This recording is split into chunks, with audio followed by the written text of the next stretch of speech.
Hello la team, j'espère que vous allez bien. On revient dans une vidéo spéciale perte de poids et aujourd'hui on va parler de choses essentielles à savoir avant de débuter une perte de poids. C'est parti, on y va.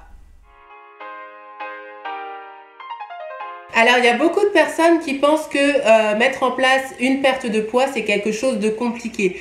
Et effectivement, c'est compliqué quand on n'a pas les bonnes informations ou quand on n'a pas la motivation. Mais quand on a la motivation et les bonnes infos, c'est quelque chose de très simple à mettre en place et c'est quelque chose qui peut se faire de manière saine et durable. Comme je vous le disais, la perte de poids, c'est un concept très simple. Qu'est-ce que c'est? Eh bien, c'est être en déficit calorique. Qu'est-ce que ça veut dire être en déficit calorique? Ça veut dire qu'on consomme moins de calories que ce qu'on dépense. Voilà. Si on consomme moins de calories que ce qu'on dépense, on va maigrir. Si on consomme plus de calories que ce qu'on dépense, on va grossir. Donc tout d'abord, pour mettre en place une perte de poids, il y a un concept très simple à comprendre, c'est le concept de la balance énergétique. Tout simplement, la balance énergétique, c'est quoi? C'est les calories qui rentrent et les calories qui sortent. C'est-à-dire que pour expliquer ce principe, j'aime bien utiliser le principe de la voiture. On a une voiture, on va mettre de l'essence dedans, donc c'est les calories rentrantes, et on va dépenser de l'essence en roulant. Et ça, c'est les calories sortantes, tout simplement. Chaque corps a des besoins caloriques différents. Et là encore, j'aime utiliser l'image de la voiture. Une Twingo qui n'a pas beaucoup de chevaux sur le capot, qui est une petite voiture, elle va avoir besoin d'un certain nombre de litres d'essence. En revanche, un 4x4 qui est une grosse cylindrée avec beaucoup de chevaux sous le capot, elle va consommer plus, elle va avoir besoin de plus d'essence. Et donc, plus d'essence, c'est plus de calories. Voilà, pour les personnes, c'est exactement la même chose. Et donc, une chose essentielle à savoir quand on cherche à perdre du poids, c'est absolument de connaître son besoin calorique. Et ça s'appelle le métabolisme de base, c'est-à-dire c'est le nombre de calories dont votre corps a besoin pour faire fonctionner les organes, tout simplement. Première source de dépenses caloriques, ça va être l'exercice physique. C'est sûr que quand on va faire du sport, on va dépenser des calories et ça s'appelle le HIIT. En plus des calories dépensées avec le sport, on dépense des calories également en vaquant à nos activités, tout simplement le chemin qu'on va faire pour aller au travail, le ménage qu'on va faire à la maison, le petit repassage ou quand on va écouter de la musique, on va se mettre à danser de manière spontanée. Ça, c'est pas du sport, c'est toutes les choses qu'on fait au quotidien, mais qui dépensent des calories et ça s'appelle le NEAT. Enfin, vient s'ajouter à cela de l'énergie que l'on va brûler tout simplement en digérant les aliments que l'on a consommés. Ça va créer un effet thermique qui va nous faire brûler des calories. Et voilà, c'est pour ça que des fois on dit que certains aliments font brûler plus de calories. En fait, c'est parce qu'ils sont plus durs à digérer pour le corps et donc ils vont nous faire dépenser plus de calories.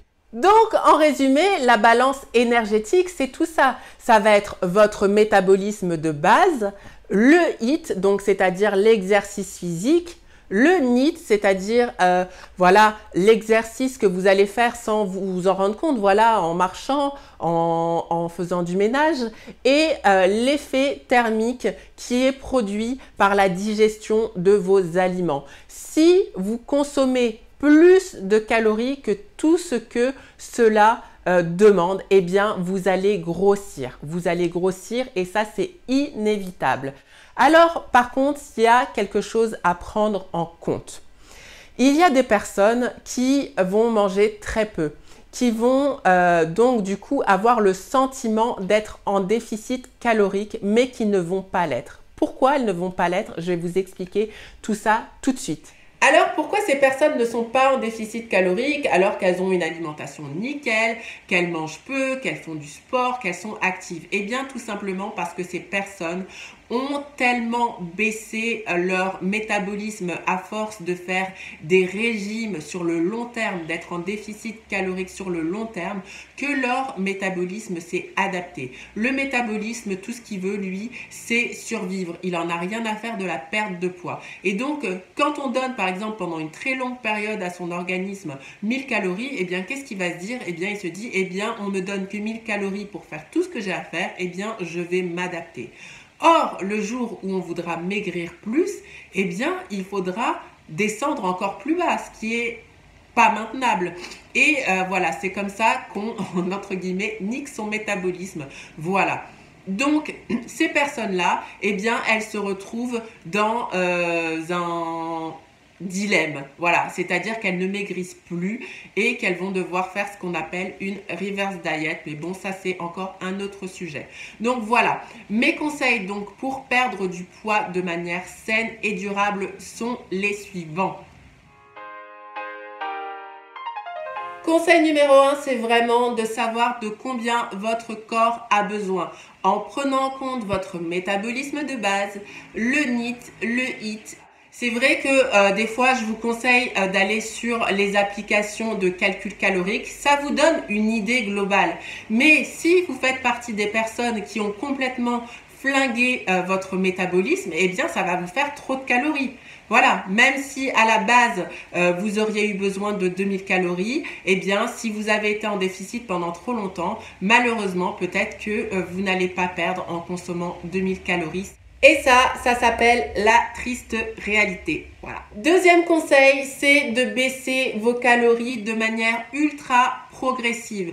Comme je vous l'ai expliqué, si vous baissez trop vite vos calories, eh bien, votre métabolisme va s'adapter et vous allez devoir descendre encore plus bas pour perdre du poids. Or, si vous baissez un tout petit peu vos calories sur le long terme, eh bien, vous allez pouvoir avoir non seulement une perte de poids stable, mais également agréable et maintenable sur le long terme. Voilà, ça, c'est la clé de la perte de poids réussie.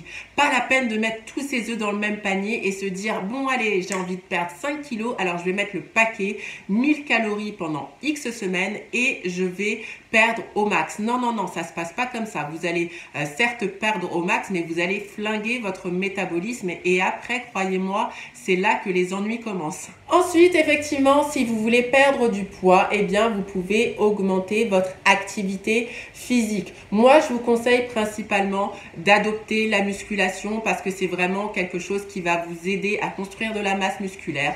La masse musculaire, ça fait brûler plus de calories parce que comme le 4x4, eh bien, il y a beaucoup plus de chevaux sous le moteur et donc, eh bien, ça demande beaucoup plus d'énergie et on peut manger plus aussi. Mais vous pouvez également ajouter du cardio à cela. Alors, attention avec le cardio, c'est comme l'alimentation. Voilà. Quand on fait trop de cardio, eh bien, le corps s'adapte. Et pour ensuite perdre encore plus, il faut en faire encore plus. Mais bon, à un moment donné, en fait, voilà, ça a ses limites. Donc, au lieu de partir tout feu, tout flamme à faire des 5 heures de cardio, 5 jours sur 7, eh bien, moi, je vous conseille de, voilà, y aller progressivement. Voilà, la clé, c'est de monter progressivement la difficulté. Autant commencer par le minimum et voir si ça marche. Si vous faites le minimum et ça marche, mais pourquoi allez-vous buter à faire des trucs de fou? Non, faites le minimum. Si ça marche, continuez. Le moment où ça ne marchera plus, eh bien là, décidez d'augmenter un petit peu plus, tout simplement. Enfin, dernier conseil, ce que vous pouvez faire, c'est augmenter votre NEAT, c'est-à-dire l'exercice que vous faites sans même vous en rendre compte. Et ce qu'on peut faire avec ça, c'est marcher plus. Voilà. Encore une fois, c'est une manière de faire de l'exercice sans y penser, mais qui vous fera brûler des calories. Donc voilà, en résumé, la perte de poids, ça va pas être arrêter de vous faire plaisir, ça va pas être arrêter de manger une pizza, arrêter de manger des burgers ou des gâteaux. À partir du moment où vous respectez votre balance énergétique, c'est-à-dire vous dépensez plus que ce que vous consommez, eh bien vous pouvez continuer à faire tout ça. Voilà la team, j'espère que cette vidéo vous a plu et qu'elle vous sera sera utile surtout si votre objectif bien sûr est la perte de poids. Si c'est le cas, n'hésitez pas à mettre un petit pouce, à vous abonner, me mettre un petit mot d'encouragement et me dire que c'est utile tout simplement. Voilà, je vous dis à très bientôt. Bisous.